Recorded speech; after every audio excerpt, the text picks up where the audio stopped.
first thing I wanted to say to everyone is thank you for taking the time to be here today. This is not intended by me anyway to be a formal capital committee meeting. And I apologize for any confusion. I'm not sure about. No. We haven't. I've been trying to get the information out to the members in advance of the schedule that Ryan has set up, because I don't expect to be here when the capital projects are being evaluated. So having said that, I wanted to get out the DPW package and the school department package, and Ryan's should be coming soon, which is the third major submission. The other departments will be submitting their capital budgets in the middle of January, right, with their regular operating budgets. But those are generally insignificant in terms of the bigger picture for DPW and the school. So the purpose I had in mind for today is twofold. About 3 weeks ago, Donna came to me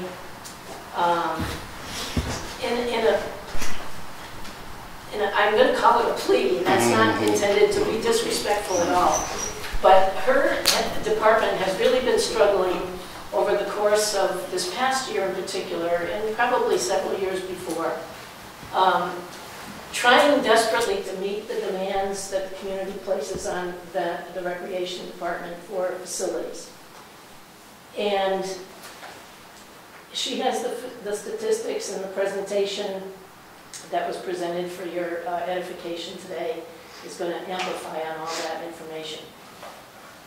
Donna and her staff strive ferociously to meet that demand and be responsive to every family and every sporting activity, but the resources are lacking, and that's certainly not the recreation department's fault or anyone else's fault for that matter. But in line with my desire to help her and direct her department, or help her direct her department for the future, and be responsive to these needs, I wanted to have this special meeting about Heritage Park and its redevelopment to bring attention to what that resource may provide for the community and to talk a little bit about the costs of it. But I don't expect any kind of a vote today or any sort of recommendation at all.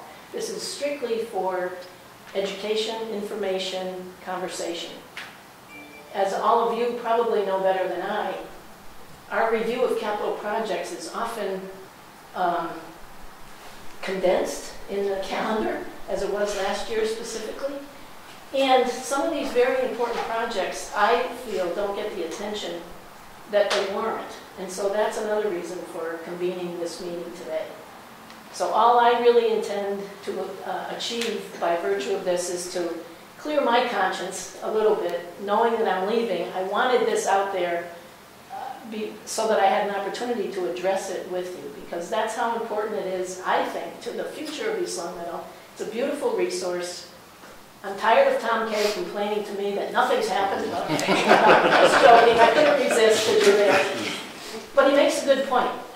Ryan told me the other day, doing some research, that initially at the town meeting in May of 2015, there was a small allocation, I think it was maybe $25,000 at the time, to do the initial inquiry, if I can call it that, about Heritage Park. And May of 2022 will be 7 years. And not much has happened there to develop it in between. And I don't mean that judgmentally or critically. And I don't even ultimately care about whether we go forward, although I truly hope we do. But I think we need a decision as a town and as the capital committee ultimately. Either kind of like that old adage, fish or cut bait. And if we decide to cut bait, then Donna knows for her purposes that she's going to have to cut off registration. She's going to have to deny access to many, many people in this community who have children who participate in a number of athletic events, camp activities, and so on. So it's just really a question ultimately about which direction you want the town to go in. My 2 cents is, I really hope we can get this done, or at least get the initial phase approved this year, because it's going to take time to complete it if you desire to do that. And it implicates Bruce's department. You can't keep up now with the fields maintenance. I reread this morning your parks manifesto. Yes, exactly. And it's got a lot of great information in there, but whatever happens with Heritage is going to impact what happens with the rest of accessibility in town. Donna's got a lot of good information about other venues that we've been using that they're not free and they're not sufficient. So Heritage isn't the answer to her problems, but it's one step in the direction of letting everybody who works so hard here every day to know that their endeavors are going to be listened to and honored. So, thank you. And hopefully you'll hear some information today that you haven't heard before, or if you have heard it before, it might resonate on a deeper level because of the amount of time you have to devote to it. So that's my invitation to consider it thoughtfully and perhaps with a little more time than we've allowed ourselves to do so earlier. Okay, so I'm going to yield to Donna. Do you want to introduce your staff first, just to let people know? Did you want to go first? Do you mind? I was going to go first, if you guys don't mind. I'll just get going, dive right in. I'm going to probably just kind of give an overview of the project. Obviously, the committee or the people here that actually have the breakdown of what the project includes. It's laid out here, but I'm just going to kind of a high-level overview of the project itself. So here's the park. Heritage Park is a 65.54 acre parcel of land. 46.12 acres of that is town-owned, and then 19.42 acres is school-zoned. On a handout as well, because I know it was a question, how much of that space is school property. So I did a GIS map. It's on the table here if you guys want to just see how that incorporates onto our overall picture. Soft costs for the bid docs and architectural drawings for this project are $495,075. Construction costs, estimated construction costs are $7,738,153.95. Part of the project also is to create walking trails around the perimeter of the park. As you can see right here, this is the perimeter of the park.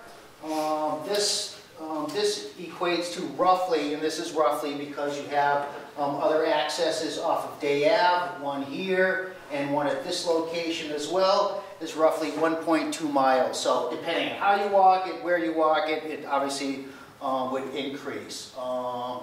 So two new accesses off of Day Avenue, which are here and here. We also have new parking, vehicle loop to access the park from Dearborn and North Main Street. This will allow access to the entire facility. And I know some of you that have grown up here, I don't know if Ralph, you always, myself, I'm always sitting there going, well, why do we have to go all the way out onto North Main Street in order to access this part of the park, especially driving, or to access another soccer field? So part of this, this project is obviously to add that drive, cross that little wetland stream area there, which is just a pipe now, and just so you can access the entire park through one entrance or both entrances, and to access obviously the upper fields. Other than that, we have a new amphitheater, which is located here for new programs, and will allow the Rotary Club to hold summer concert series at this location as well. Currently, as we all know, the summer concert series is at the high school. There's no real shade or anything else, and I know during the summer months, I mean, I've been there a few times, it's extremely warm during the summer months, so this will allow a little more, I guess, comfortability with having some shade, a lot cooler. So that's another good added feature of this project. Also, we'll be adding a new fishing pier here along with the pond stabilization. It's not a very big pier, but part of this project is to add that in front of the skate shack. Also, along with this project is do some bank stabilization. So over many years, and a lot of you can attest to this, we can see that In the past, the elevation of the pond had no really control levels or anything on it. That is not part of this project. It's going to be part of my project down the road. I'm currently in the process doing an MVP action grant. We are assessing all our bridges / culverts town-wide and getting recommendations and cost estimates for those repairs. So that's something, it's not a big lift, but we can do that in-house. And I know that was one of Mr. Page's questions about this. So that's just a minor part. So there's actually an outflow right in this area that goes underneath North Main Street and flows into a wetland over here. So this is not part of this project, but the bank stabilization is, and the dredging of the pond. So we did some preliminary investigation, had a company come out to actually see what type of sediment was in there. I was pleasantly surprised that I figured there'd be like 2 to 4 feet of silt and things like that, but there's only about 12 inches. But seeing that we're doing the project and doing some bank stabilization is to do this now as part of the project because of all the permitting processes. And I don't know, the people that have received the Berkshire Design Group, there was a lot of permitting involved, more specifically with wetlands, there's rare species identification, all kinds of things. Some of the terminology I can't even pronounce, but it's some of those things that we have to do in order to complete the project. So some of the bank stabilization, so we do have an inlet here, so probably around these areas where there's high flows or there's water entering the area, more than likely we'll be doing some riprap and things like that in these areas where they're entering. And then depending on the location, the elevation and the contours of those other areas, there's going to be new vegetation installed to help with the stabilization as well. Any questions as far as the stabilization is concerned of the pond itself? No? Is there any thought of installing the wall which the Berkshire Group had set up initially? A wall. Oh, a wall around the entire pond? There was no, that's not part of this project. I did not put that in there, Ralph. I'm not sure if it takes away from the natural setting of the pond. That's something that can be discussed down the road if necessary, but I'm not sure if that's something that we want to do or if it's going to take away that park feel. But that's something we can look at if the committee decides to move forward. Pardon my ignorance. Why does the silt have to be removed?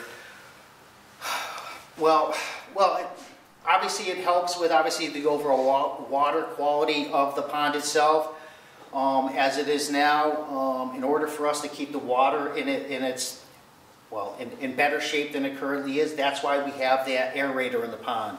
If we didn't have the aerator, all the wildlife and everything within that pond would algae blooms would happen in the summer and would kill all the wildlife within that pond.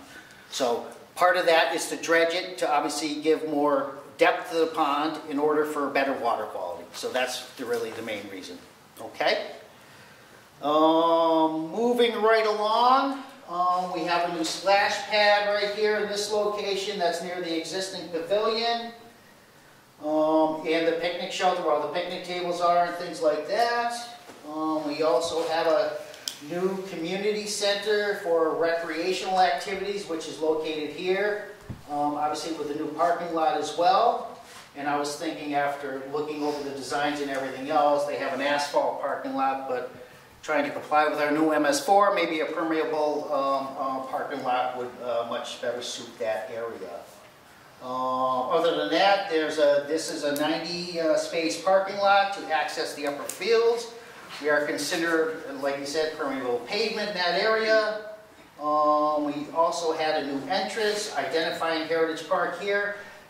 So when you actually go by the park now, there's really nothing identifying it. You just have a parking lot off the side of the road. So part of this project as well is to do some kind of decorative art sign where people go in underneath the sign, just identifying the park itself.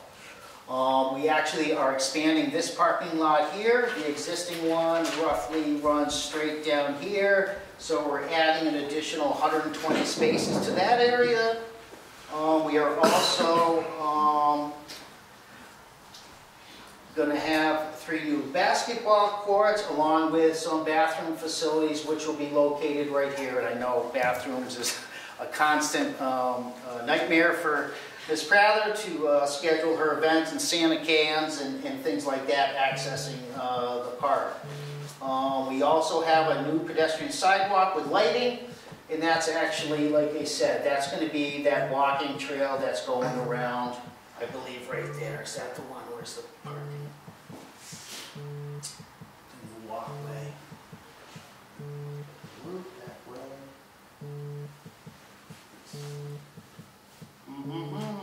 Oh, sidewalk. Yeah. The new sidewalk is here. So this isn't going to be, actually, the walk around is going to be like Millings or something like that.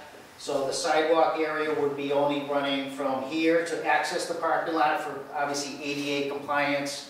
So this is why it's going to have to be concrete, is order for wheelchairs and things like that to access from this point, obviously up to this point, and then ultimately, obviously, to get up to the upper fields. Other than that, any further questions? Stop smiling. Yes. So Bruce, is there any thought of doing fencing around the property? I do have an additional price for fence because that was brought up to me last year. So it's about $165,000 to do a 6-foot vinyl coated fence around the entire facility. That would encompass this area here all the way around and then down to here. I did get some pricing on that. Because that's a legitimate concern. Like you said, parks open from dawn till dusk, so obviously activities after hours is a real concern, I know, for everybody. So that's why I did do that on the side, because that was a question from a CPC member last year. For the police to monitor it, will they be able to drive their ATV up around the back? Is that what the thought is? Yes. And I know I've seen other options with an actual area where they could drive their vehicles throughout the whole. Sure, and that's something we're going to have to obviously discuss. But by fencing it, it's obviously going to limit the people from accessing the property after dark, but trying to control other people that you're not going to see through the main corridor here. I know we have cameras and things like that, and the police would have to monitor that often. But that's something we're going to have to discuss with them, is, like they said, you know, once, twice a night, patrol the whole the area. So that's something we'll have to look at, definitely. And also, as well, there's site lighting that goes around with this as well. Bruce, the concerts and the splash pad and the community center, you know, my first thought was parking. I'm glad to see that you got the 90 spaces. Yep. And the 120 that you're adding on the North Main Street lot. But with all things running and the fields going, Yes. is there a way to know that that's enough parking? That would be more of a Donna question. That's a great question, because I don't know the answer to that. How many people are actually going to utilize the park moving forward? So that's a great question. Yeah, James. The rec center, if I did my calculations correct, it's roughly 7,000 square feet. Yes. And what exactly are we looking to do within the rec center? Is it going to be different courts, pickleball courts, and Please keep in mind this is conceptual. Exactly. And Donna's already has come to me, and we need to make it bigger. So that is something we want to do. So there's some things happening in the background. So this is conceptual. We're willing to swap things off, but trying to keep the project at the same budget number. Yeah. Okay. Yes. Yes. Want me to take off now? Is there any more? All right. Any more questions I can answer? Vegetation, Yes. I know a lot of that's wetlands. Yes. Are we looking to keep as many of the trees as possible? Yes. Are we going to thin them? I mean, what is the overall thought? It's not to do a complete strip and put new trees in. No. My thoughts is obviously strip the trees that don't make a lot of sense. There's a lot of swamp maples and things over there, especially in here. And over the past few years as superintendent, we've been getting rid of a lot of trees and dead wood that's over there because of the age of the trees. So that's going to be part of our program moving forward, is obviously during the construction phase is to eliminate as little trees as possible, but also keep in mind that we need to replace that vegetation with something similar, or depending on the soil conditions and things like that, and get the right species in there. Yes. And just a footnote, I don't know how many people realize, in the first $25,000 that was spent, core borings were done to make sure that the field could be installed, that we're not going to hit ledge or anything. Yes. So Yes. that's something that's already been done, and that's why we can Yep. go forwards a little bit. Yep. Yep. Good. All right. Donna, I yield the floor to you. Okay. Thanks. Thanks for giving us the time. Sorry, I've got a little bit of a cold. I've been tested, I'm fine, so other than some sinus stuff going on. But thanks a lot for help, taking the time out. I do want to introduce my staff because they're huge. We've got Christine, she's our new deputy director, Jess, Stacy, Joe. They were very instrumental in putting together the two presentations that we have for today. They did a remarkable job. All three live in town. Jess has 3 boys in town. Christine has 2. And so not only professionally but personally they have a stake in what's happening. I know you guys know that I'm your rec director, but I'm a Boilermaker from Indiana, and I know, here's my joke, my punchline, I know I look like a spring chicken and I just came out of the egg, but I've been around the block. So what East Long Meadow can benefit from me is that I've seen mistakes happen, I've learned from mistakes. I've been around projects like this for a few years, and so I hope that I can bring to you some of the knowledge that I've had from other parks. The good news is that we're growing, and the even better news is that we have more room to grow. And so we're going through some growing pains now, as Mary alluded to, but we have options, and that's what makes our situation unique. And what do I say? We have options. One of the things that I have is a working SWOT analysis, and that's our strengths, our opportunities, weaknesses, and threats. We have a great staff. We have hundreds of volunteers. Every season we have 250 to 300, depending on the season, of volunteers. We have the same faithful faces, and I'd like to see more. We do have land in town, which is a big bonus over other towns in the nation. I've seen towns that are struggling and they have nowhere to go, and that's an advantage that we have. We have a growing younger population that is just, I don't know what happened during COVID, but all of a sudden our registrations just went wild between pre-K to 4th grade. And those kids obviously are going to get older, and they're going to want to do the same things as the older kids have done in the past. So the other thing that's changed a little bit is that we have more non-sport related programs. And that's one of the things that Mr. K was in my interview panel, and he said we want more non-sports related things, and that's where we're consciously looking to do that. The other strength that we have is we have a good rapport with other departments here in town, and we finally got our open space and recreation plan completed with the state, thanks to Bethany that helped me push that one over. The opportunities is that we do have good groups in town, like the Lions Club, the Rotary Club. Our small businesses and churches are huge, and we have a demand for the classes that we're asking. We are running babysitting, I think every season. Every season we fill it, and I'm like, really, babysitting? Babysitting, okay, every season, babysitting. We're just going to keep going. And it's things like that that I know that if there's a need and we have wait lists, we're going to keep doing. The other opportunities is that we have is that we're eligible for state grants, and then we have Karen on board to help us with that. The weaknesses is that we lack public-private funding. We don't have the resources that other towns have developed where they have that relationship with the public-private sector. Our small businesses, you go to small businesses, Mr. Page was the first one to donate for our ice rink when we needed one last time. We've got the little groups, we don't have the big groups that other towns have, and I'd like to see us do that.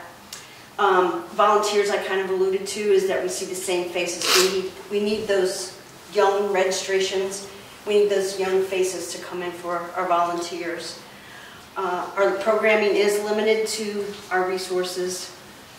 And right now our weakness is that we're not meeting all the needs of our residents. One of the groups that screams out to me is our accessibility and our,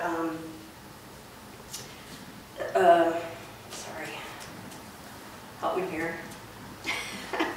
Not accessibility, that's not the word I want. Oh my gosh. Inclusion, inclusion. We don't have inclusion programs. We just don't have it. Not the way, it's not that we turn away kids because of that, but there's not a focus that is on that. The last is our threats, because we all know that we have them. We're losing Lennox Fields. They're in talks with the state. They were going to put solar panels in the back of the property, and now they're putting them on the side.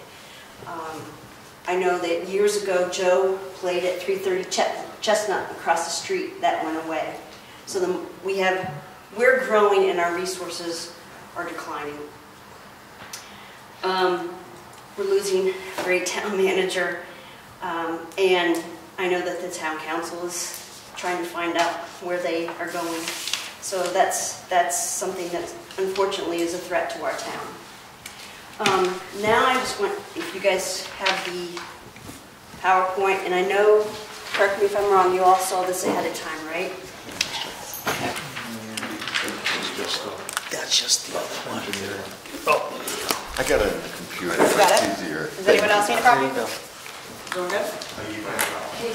Yes, I think this is. Take an extra one. This one has a staple. Wow, wait a minute.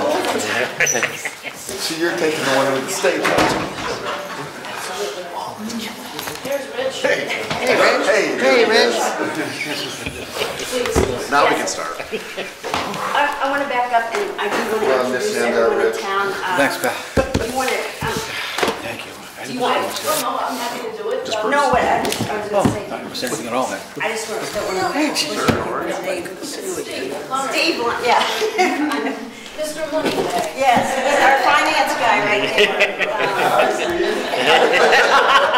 Steve Monaghan and Rich Bashero just arrived. Yeah, Rich. Go ahead. Karen, your last Corpden, and Karen's she, been instrumental with some grant writing and helping all the department heads with a lot of things. I don't know that you've met her about, so. I have not. And Debbie House, who's my executive assistant, par excellence. Tom Hay, Dan Reynolds, and is Peter still in the room? Peter? So, thanks. we're in again.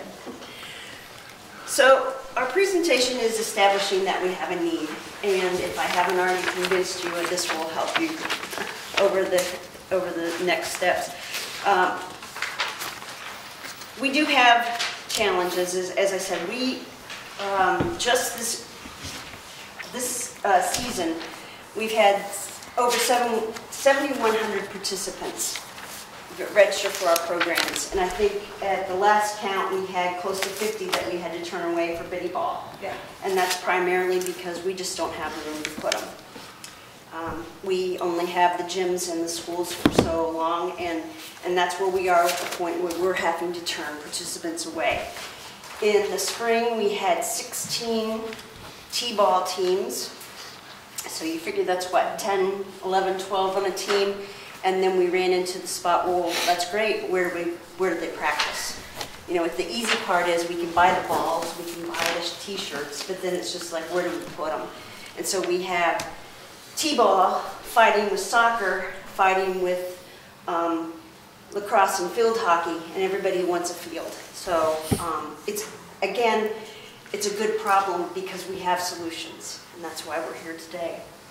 I'm not going to go through each of these, but one thing I want to point out is something like the cheerleading. Cheerleading has always been housed at Birchland. Birchland is also busting at the seams because of the COVID situation. We used to have the cafeteria, and when the gym was available, we would have the gym. Well, now, because they're still set up for COVID, we had to bump our cheerleading group to the church at the Rotary, which is great, but that involves a rental fee. And because the other schools couldn't accommodate them because they use mats and they're literally this wide and this big and 3 of them, and the schools that, again, are already bursting were saying, we can't house you. We'll take your girls, but we can't take your mats. That's the situations that we're running into. We have Pine Knoll, which is a great property, and for those of you that come up in the summer, it's my happy place, but it's not winterized, so there's only so much we can do when the weather gets bad up there, but we use it as much as we can. Donna, question? I heard a rumor, I have not had a chance to read this, Okay. in town that we're losing all the fields on Chestnut Street? Yes, they're going to solar power Oh, panels. God. Yeah, so if you look at the next one, the next slide that we have, Lennox is going to be a huge loss for us. Because we put soccer there, field hockey, lacrosse, and in doing that, losing those fields is going to stop us from, we wanted to cut out baseball practice fields at Maple Shade and Mountain View, and now we can't do that. So one loss is not just going to affect 3 sports, it's going to affect more sports. So that's a huge loss there. But you can see, thanks to Joe, he did a needs assessment. Mary said to me when I did it, you're brave, because sometimes you get comments that aren't so nice, but actually we did receive a lot of great comments, but people want more, and that's not surprising. They want more gallons in their trash barrels too. Everybody wants more, but I can't help with that, so we're trying to try this part. The next page is Heritage, because of the way we did it, Ryan, sorry, we weren't able to lay it out quite, but Heritage Park, people are interested in Heritage Park. And so we know there's an interest there because the people are telling us that. Wow. Heritage, as Bruce said, 65 acres. It's got a picnic area, playground, ponds, soccer field, 2 baseball diamonds, and a dog park. And it's already very, like I said, very popular, and we can make it more popular. And one of the things in my 4 years here, and just a little plug, Saturday is my 4th anniversary. So I made it 4 years, yeah. But I've heard a lot about, the concerns about the safety at Heritage Park. And in my 18 years in Indianapolis, I've seen several parks that were in neighborhoods that you would say, oof, do we really want to do this? But as soon as you put really nice things in, the other things that are not so nice tend to find other places to go. And so I've seen that happen in several places. And I can even afterwards show you some stuff from Indy Parks. It's been pretty remarkable what they've done with some neighborhoods that if I didn't drive a city van in, I probably wouldn't go into those neighborhoods at night. And now they've turned themselves around. The next page, I'm not going to spend a lot of time because Bruce already did that for me. Thanks, Bruce. You got it. Yeah. Top amenities, we need trails, sports fields, we need a rec center. We've got a fishing pond that needs help. An amphitheater would be great. A playground update would be great. Basketball courts and open space. What every town in the nation wants. And then the four key benefits of Heritage Park specifically is to fill the need of the limited spaces that we're filling at the schools. And this is by no means saying that the schools don't want to work with us, because I work very closely with Mr. Smith and Mrs. Blair, and they're always trying to help us out. But at some point, those kids that we're seeing playing ball are in the schools during the day. So there's just so much that they can give us, and I understand that. Heritage Park does create a solution for our open space and green space, which is good for every community. We can expand the programs that we offer, and our population growth tells us that we need to make a move. And so that's where we are today. Like Mary said, this is not going to be our end all. It's not going to solve everything, but it's going to put us in the right direction. And I couldn't stand here and tell you that being in recreation this long, if I didn't tell you that you're going to have a problem in a few years, or if I didn't tell you have a problem now, you're going to have a bigger problem in years to come, because our population is growing, our kids are going to get bigger, and Parks and Rec are just great for our community. One thing I would say also that I want to throw out there is that because this figure blows me away, $577 is what we spend on our sports fields right now, compared to other towns that spend thousands and thousands. So when you drive through town and you get discouraged and you say, look at that field, and rah, rah, rah, rah, $577 an acre. It's kind of like you get what you pay for, and that's what Bruce has to work with, and that's not a lot. So I get a little defensive when they pick on my DPW, because they're doing a great job of what they have. You make a remark about the 501c3 that's in the planning stages? Yes, sorry. In terms of your comment about the public-private partnership. Right. And also Bethany was working, as you probably all know, she's leaving the town's employment too at the end of the month, but she had been working on development of a business district, sort of like a subset of the East of the River Chamber, because we don't have that good interaction, in my view anyway, with some of our businesses that may donate to causes like this. Right. And the only other comment I'll make before I let you answer those 2 points is that this project is responsive to much of what was in the master plan. I'm sure, Connor, I'm preaching to the choir when I say that to you, but the visioning sessions that were held in anticipation of the adoption of the new master plan in July of this year, highlighted so many of these needs and the desire for open space. So it's really a value decision about where, as I said in the opening of the meeting, what direction we want the community to go in, and how we want to meet the needs that have been expressed by those who care enough to express them. So, sorry for the interruption, go ahead. Yes, the East Long Meadow Foundation has been, Tom Kay and Jessica Stacy have been very instrumental in trying to get that going. Right now, we have passed, we're trying to get it into the 501c3 status so we can officially start the fundraising campaigns. Right now, we've made it through the state process, and we are waiting for the IRS to give us our final letter, so we're almost there. COVID put us back a little bit every time we call. Of course, no one's there because of COVID, so we're trying to get that. And my hope that, and what I've seen work in other towns, and I hope that we can do, is that we can organize our fundraising a little better. As I alluded to, we have the small businesses. Everybody hits, I know when it's the beginning of the season, because I live here in town, knock, knock, knock. Would you like to buy a pie for cheerleading? Knock, knock, knock. Would you like to buy, and I get it. And I did that when I was a kid also. But it also helps if we could organize our fundraising. And if we could, we're not going to get away, I get it, from the little, the pies and the calendars, and that's just part of it. But we have to think of the bigger picture, and that's where we have to go after the corporations and the grants and the big picture dollars. And that's where the Indianapolis Parks Foundation was created. It was one of the first ones in the country. It's successful. It's grown.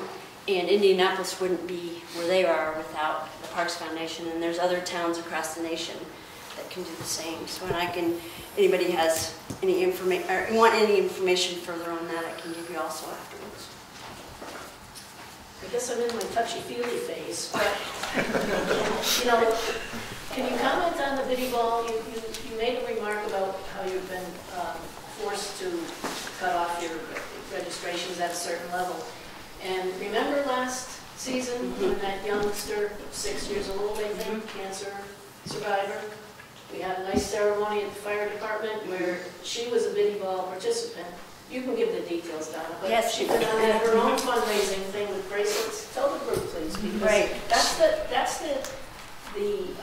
the trickle out effect It into is. the community for projects like this. And you never know, if you let somebody into the Biddy Ball group, then who knows what can happen. from That's there. right. She's a little girl that I mean, she was just like any other little girl on Biddy Ball. They all run around and their shirts are always too big no matter what size you get the shirts.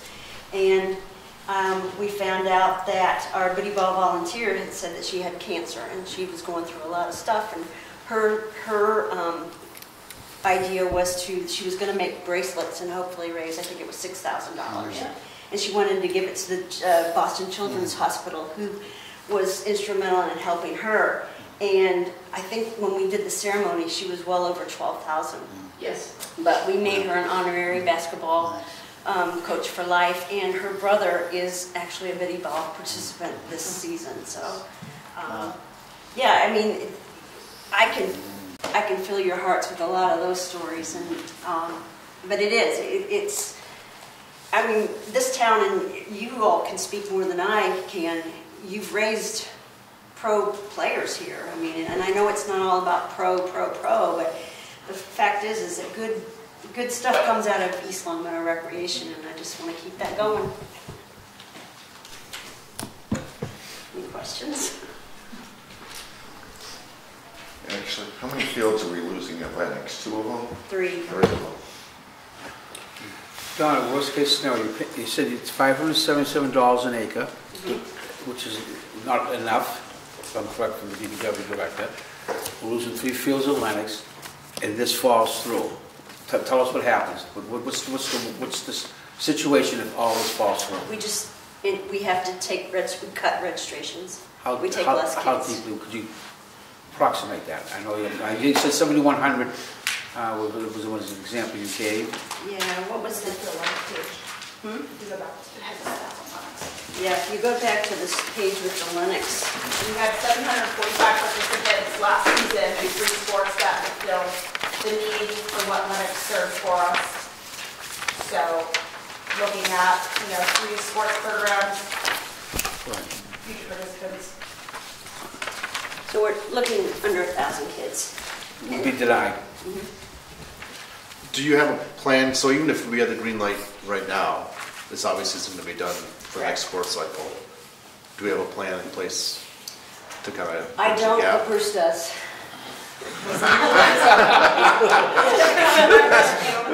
Step right up. Well, He said that off camera, so now I just have to throw that out. well, and I know myself, you and Daryl have talked, and to try to move some fields around, but just like Donna said as well, we were going to use those for T-ball fields, so we have a couple miscellaneous fields that currently are not being used at Maple Shade and Mountain View School. There's just a backstop, I think, at Maple Shade, and I don't know if there's one in the corner at Mountain View as well, but they're not being utilized because of the programs that are being played there, and I'm assuming it's because of the distance of the fields and how they work into the whole setup over the plot of the entire facility. So one of our plans is like Donna said, we were going to support her because she said we need more T-ball fields, but now that this is come up this past year, now we're going to eliminate those additional T-ball fields and add those soccer fields or those playing fields depending on the season. So we do have a plan in place to accommodate 3 soccer fields. But like I said, now we're stepping back again because she wanted those 2 other T-ball fields for her additional kids for T-ball. So like you said, we do have a plan, but it's not really a great plan, but we'll do what we need to do in order to accommodate this. And if we have to move things even further and put fields on top of each other, that's how we'll get through this. So there's going to be some brainstorming sessions we're going to need to come up with more specifically come spring because of soccer programs and things like that. So we will make it happen. It may not be everybody's best case scenario on how it is and where it is and things like that. And like you said, even up at Pine Knoll, we do have, I believe, 2 or 3 fields down in that bowl in the back, which is constantly wet. We're constantly getting complaints about, but it's the nature and the topography of that facility. It's wet when it's wet. There's no drainage, so like you said, we'll do what we need to do in order to accommodate the growing needs for these fields, and we'll do what we can to fit them in where we can and how we can. So, yes. Donna, just a few questions for clarification. I was noticing that heritage needs assessment, or the needs assessment, heritage kind of far outstripped every other facility. And the question seemed to be, are you now, is your family now using the facility? So that's the answer, that many people were using that facility. Okay, wow. And Joe, what was our last count on the assessments? 207. 207. So that's the most heavily, at least, Right. used and before all the improvements. In the top amenities, I was kind of looking for the splash pad because I didn't see it because the price tag is a pretty good price tag, but it didn't look like a top amenity, at least in the list of the presentation. It was when, in 2015-16, Yeah. but I'm not hearing anyone knock on the door for a splash pad, I'll be honest. All right. So these are where some of those modifications, the construction cost is going to stay the same, but once we get moving on the project, to move that funding in order for the recreational center to accommodate more indoor programs more specifically. And the 577, I apologize if I didn't, I just didn't follow exactly what that was per acre. What was that money per Based acre? on my current budget, if you divide up how many acres we have, and excuse me, I don't have that paperwork with me. That was my next question. Yes. So I typically have $24,000 a year on ground maintenance supplies, and that takes care of the fertilizer. That is it. All right, so it's For your all our ground- fields, all the schools, So it's your- fire department, police department, that is all I have for grounds maintenance supplies. And so that's your ground maintenance supply divided into by? Yes, into the number of the acres total of the number of town? acreage, and I don't have that. Or but not just recreation, not just the fields, but for Right, everything? everything. So And is that, I guess I don't know whether that's high or low, to be that's, quite honest. it's very low.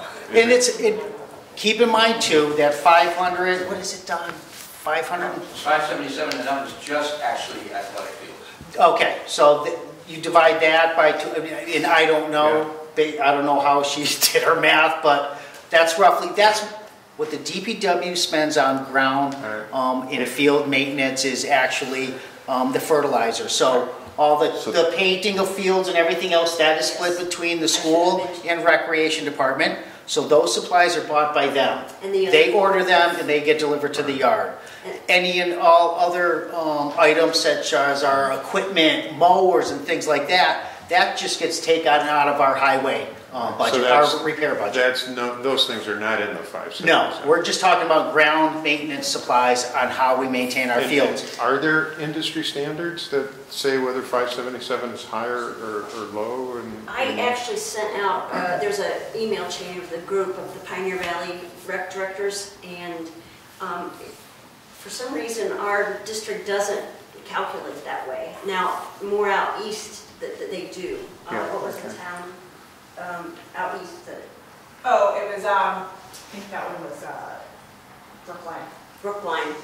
They're at 1,000, and they said in order for us to be where we want to be, we need 5,000. But, I mean, I get it, they're out east, but. There's other things that go along with that. My parks maintenance standards book, as far as upkeeping ball diamonds, what you need to do to put certain turfus material in, depending on the, there's quite a formula when it comes to calculating this, so. And the other thing that I do, and I should have put this in here, is that when I calculate how much it's going to cost for baseball, I include field maintenance in there. So then when it comes time for, Neil comes to me and he says, I need clay. And so then I'll say, okay, what do you need? And Neil said I can use 10 tons or whatever.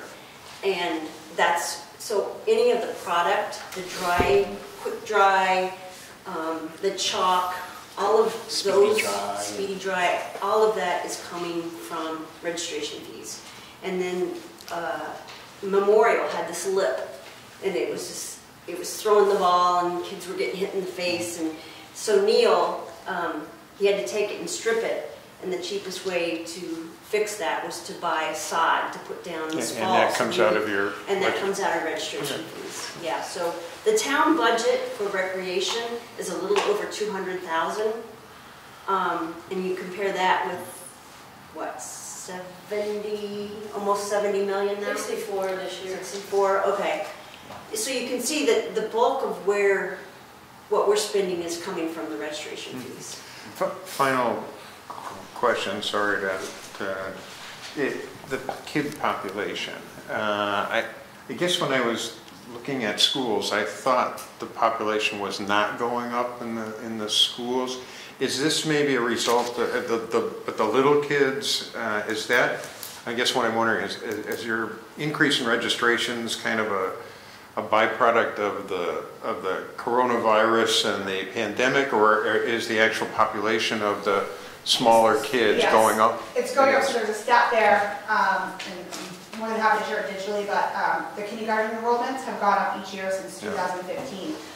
The year of 2020, the enrollment dropped just because a lot of the students were going to private schools instead, because when we went remote, they chose another option as a family. So I saw that statistic, but other than that, we're growing exponentially each year. We're seeing there's a lot of building.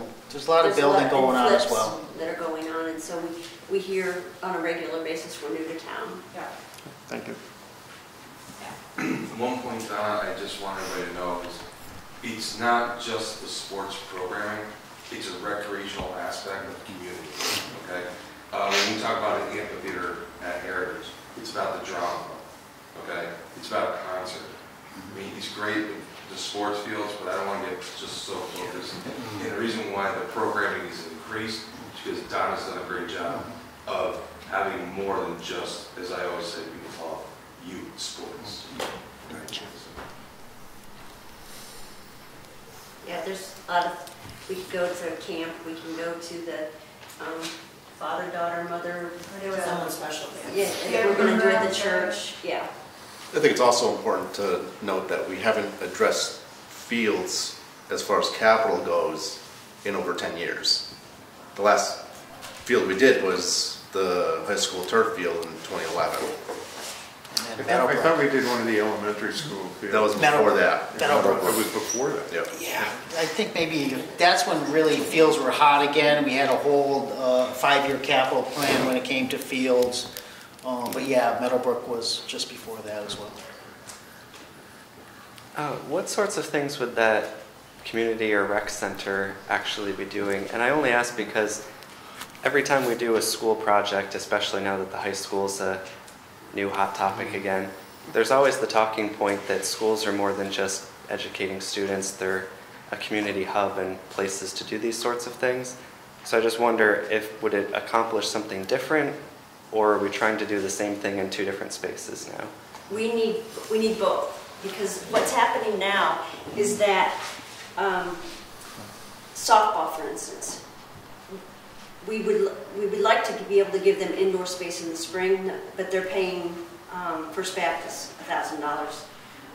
Powerhouse, our sports, they're going to Powerhouse for their hitting practice. So we need both. Right now, and I should have brought that statistic too, the fundraising that's going on for the families to pay to go to Soccer City, like I said, Powerhouse, First Baptist, help me out, all these other routes. Our in-town residents are paying to go somewhere else for indoor space for their kids, on top of the fees that they're already paying to play. So it sounds like that rec center should probably be double the size, and you could probably easily fill it. I've And it won't never be big seen, enough. I've never seen a rec center, the day you open it, it's always too small. I just want to put that inside there. That's- I can make that fit. I guess part of my concern is, I'm looking at parking. I'm very familiar with Agawam and the School Street Park, and they put parking in everywhere, and it's nowhere close to enough. And being on the busy road and all, that's just, and again, I'm just looking at it as a whole of the plan. If everything's going on, if you happen to have the amphitheater and the rec center, Right. you might as well turn the side street into a parking lot at that point. It's Well, like and those will be Pine Knoll. all addressed, those will be addressed when we actually design it, do the calculations and all that So stuff although this based on says square final footage. concept, this is still Conceptual. Conceptual, but we want to stick to close to the Close to budget the number, budget. is that's where we want to stay. And Hence then the- if, yes, Yeah, hence the capital is, we want to keep it around, somewhere around $8 million and get the most and the best that we can for that amount of money. yes. It's Okay. like Pine Knoll, on the first day of soccer season, we timed it, so we had, Yeah. I was literally out there, as one person pulled out, we would put someone else in. And Yeah. yes, it takes a lot, but then that's where we, in programming, have to make sure that we allow, if one game starts, we have to stagger it, so it gives a chance for people You to have get 7 out. minutes to leave. That's It's right. like behind the high school. No talking. Behind the high school was always one of those things. It's great when you're first team on the field, but getting in there 15 minutes before practice, there's no parking spaces, but as soon as everybody clears out, there is, but that short term in between that 15 minutes, just chaos. So, yeah. So I assume part of that will be putting what we can put in and then leaving and allowing for the possibility of expanding as a second step or a third step, but at least having those things in place so you could do it without starting all over again. Exactly, yes. And never mind that, because I know one of the questions was about phasing the project. So given the site and the complexity of the site with wetlands and rare species findings and all that stuff, if we divide the project up into pieces and not filing all that paperwork for with the feds, the state, and everything else, it's going to cost a lot more money by dividing it up because of the complexity of the site and the wetlands and So there's everything that goes along with it. It's just going to cost you a lot Nothing more. to be gained by phasing Right, it? right, exactly. Because I know that was discussed previously. Right. Yes. Oh yeah, I was just going to ask about the phasing. But then I also think we probably need to look broadly too at the total true cost of the project. It's not just the amount that we're kind of looking at here, because there's operational budget concerns now that are going to be increasing to maintain additional facilities. But then I think we also need to keep in mind what's the obligation that we're indebting the town going forward with new renovation as 10 years goes on or whatever, because we just saw that with the track and field. Everybody thought, oh, you spend $1 million on the high school and you're good to go. And there's still going to be a concern you got to pay for it in the future. The best example that we have in East Longmeadow is that we run a camp that serves, thousands of kids every summer, and that doesn't come out of the town budgets. Again, it's all registration fees. So that's where we would have to say, okay, we have a rec center, but we need a front desk staff, let's say. That's going to have to be accounted for in how we do registration fees or admission fees. It's all going to have to be wrapped into it. It's not that I'm going to come back later and say, okay, oh my gosh, we have a rec center, now I need the town to pay for 6 rec center staff. It's going to have to be, we'll run it like we do the camp.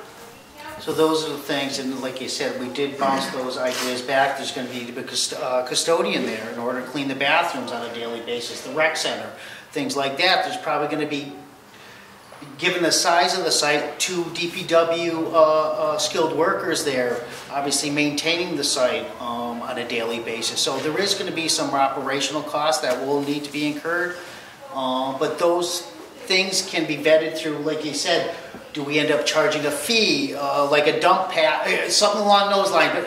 And I'm just making these up in my head as I go along, but things that need to be looked at in order to help offset some of those costs, absolutely. Would your intent be to move your offices there? I'm,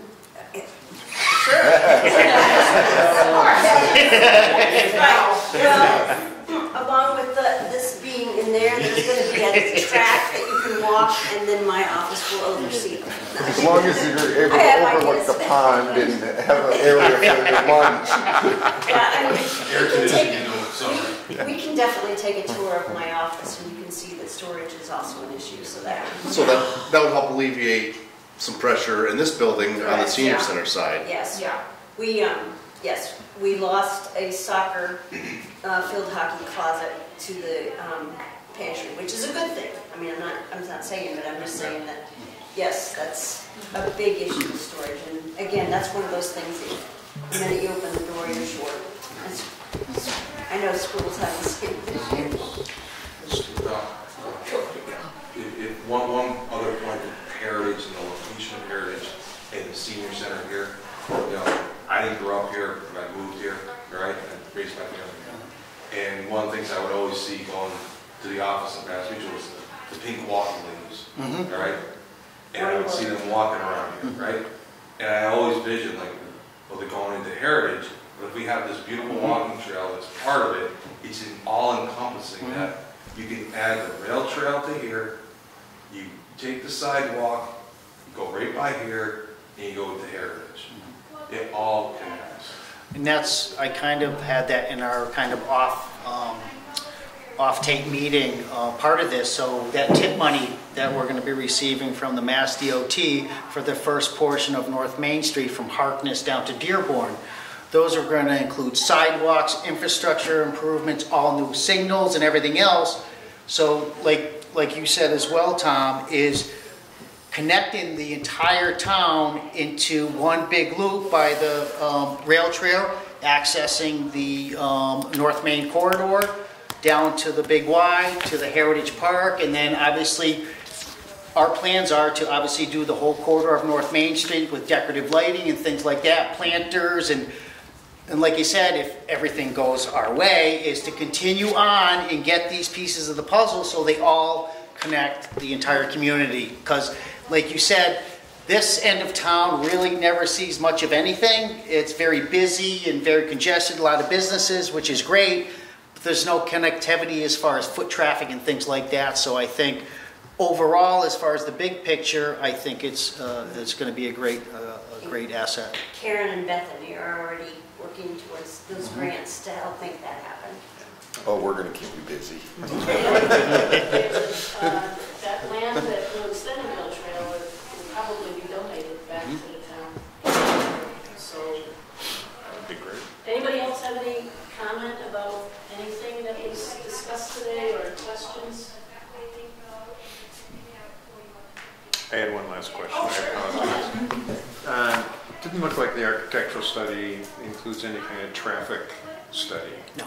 And so I guess I'm just wondering, and not knowing how many kind of like big events or things that you have where like a lot of people are coming in at once and coming out at once. That is a pretty heavily used road.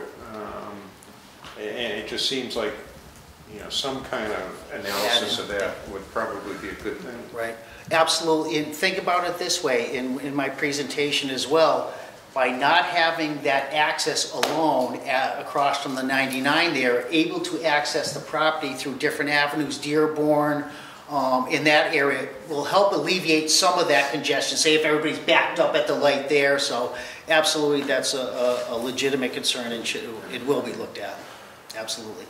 Through the tip money and rehabbing of that section, do we have to do any type of traffic study to look at the lights and stuff? And at that point, I think that's a great question, Ralph, and I think that will be part of that assessment of the North Main corridor. Absolutely. I'm sure there's going to be some kind of traffic study done as part of the entire project. Absolutely. okay. Yes. Wasn't that a contract that we just signed yesterday? That is the initial phase for VHB to start doing the, oh God, the, See, there's so much going on, nobody can ever remember what. no, it's delineating the property lines along the North Main corridor just to get the bounds and everything assessed. And then to, as far as the town's portion is concerned, that 25% buy-in, we do have some money, part of the road program that was allocated a few years back. So we're trying to get started on the initial portion of it. Yeah, but that was also coming from the Yes, TIP money. yes, yes. So can we just switch a little bit and go towards funding sources Yeah, and where we absolutely. could come up with the We've got money? some And information, I don't know if we can answer every question, but there's plenty of opportunity for financing this. so I understand the park grant. I've done some research on it. It's up to 400,000. But I know when Agawam did theirs, they did it in a phased-in setup.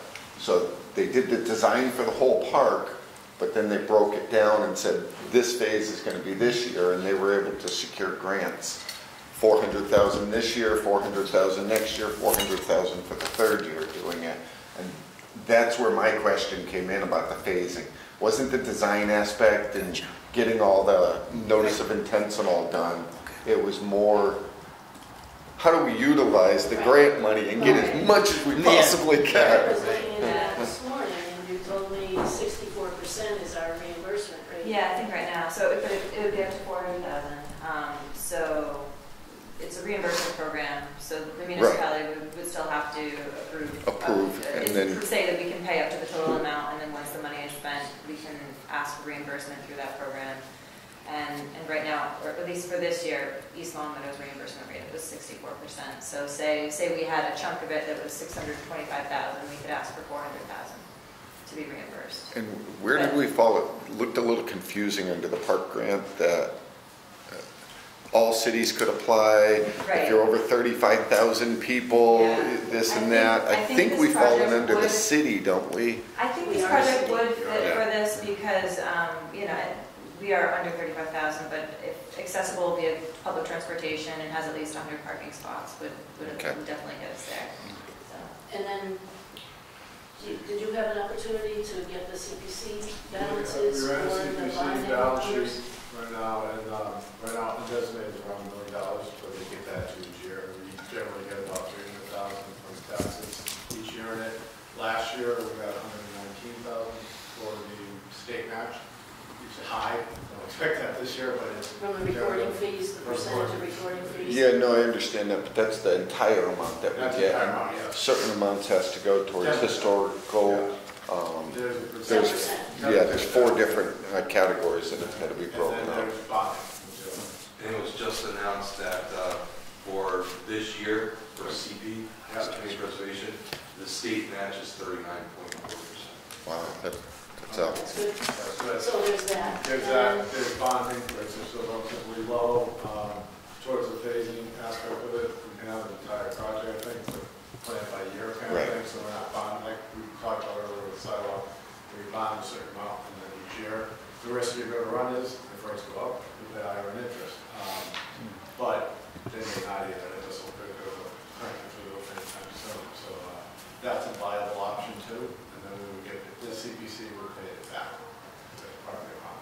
And if we were to, in the bonding option, if we were to suddenly receive a big donation, we could go towards that. You could bond for, yeah, you would authorize the bond, but if you're doing it to the phasing where you're borrowing each year, if you got some donation in year 2, you would bond less or you would do more.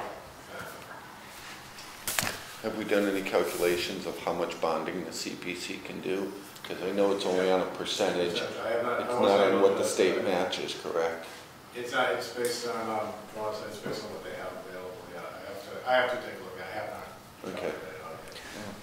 And then somebody mentioned earlier too, eventually you could have user fees, however, those do impact the town's exposure in the event of any injury. If you charge a fee, the burden on the plaintiff is lower. They just have to prove regular negligence. And if it's a free access, then the standard of their burden of proof is higher than the residential. So that was a big issue in Springfield, when they instituted the fee at Forest Park. Wasn't that for parking and that's how they got around it? Because there's no user fee for the park. There's a parking fee. There's an access fee at Forest Park. I mean, you can't, I mean, you could walk in, yeah. So. Right. But I'm just saying that there's another option, and then with the fundraising, which hopefully that 501c3 will be ready soon. So there's all kinds of options out there. The debt service, I thought Yeah, we with the talked debt about the debt service, service on an annual basis, Jim be brought about up 40. Yeah, and Jim brought up the overrides and you, in your email. I would suggest that, if anything similar to that, there's a debt exclusion which would be for the length of the bond. So it wouldn't be permanently attached to our levy, which would affect. Yeah, it would be interesting to see what the bonding capacity of the Yeah. CPC is, because $7, $8 million seems like a pretty big lift for them with their But I get obligations. that for. I mean, eventually, it's something that would benefit all the residents, so that theoretically, you know, getting an endorsement from all the residents saying, yeah, we think this is a great idea. Once you could net out everything else that we could come up with funding, you still may be left with a chunk that, you know, wouldn't be able to be satisfied out of an operating budget, but potentially the citizens would be willing to endorse as either debt exclusion or something to get the benefit of you know, what's been discussed here. One final question. CPC's got two bonds currently, the Brown Farm and the pool. Do we know roughly how long those have? Are those coming towards the end? They're getting towards the end. Tom's with The pool, I think, is up in 2030 or 33. Was it really that long? Yeah. I'll get Really? the exact date though, because I just. I thought it was coming off soon. I'm just thinking, like I said, for rolling it in and maybe easier to pay that off and then take a new bond out. And so it's free up space. That's why money's you. We're going to deal with you. Well, you can see, that's why I wanted this special meeting, because all these issues are very important, and they do impact other operational budgets. Right. Police for sure, DPW absolutely, and certainly recreation, school. I mean, there'll still be that interplay. And I just feel it's important to honor the endeavor, that the effort that these guys put in every day to make these projects happen, the research that's gone into this already on Bruce's part and Donna and her staff is remarkable.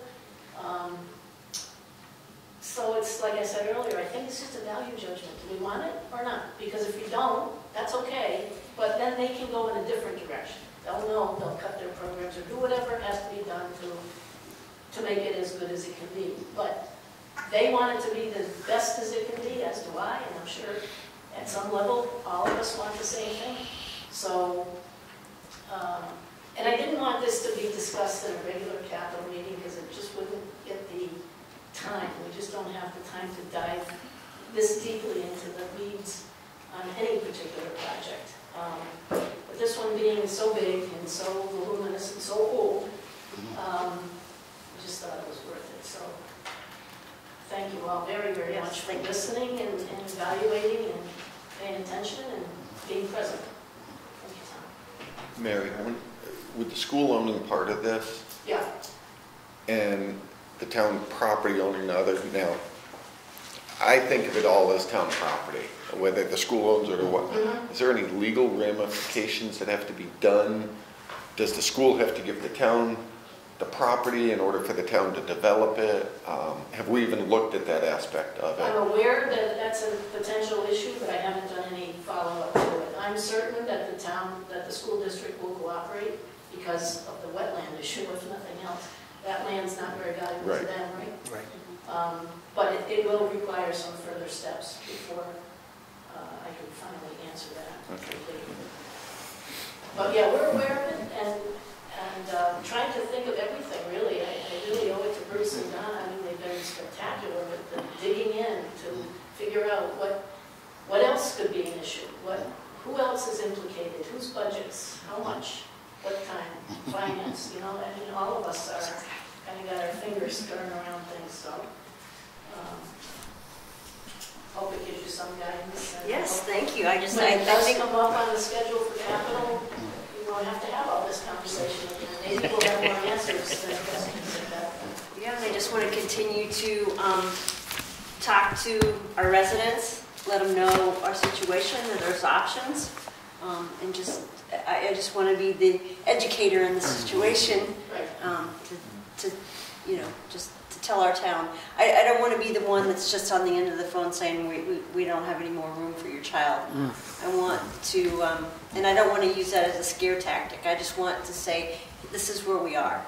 And that's the end of the Well, your story. department's one of those quote-unquote soft services, soft departments that isn't necessarily, and to use the IT expression, mission critical, right? You see that bus? We know that we're in competition with the police department and the DPW in general and the fire service and all of these other departments whose budgets are larger, certainly than recreation's, but they can't always fall to the bottom of the ladder.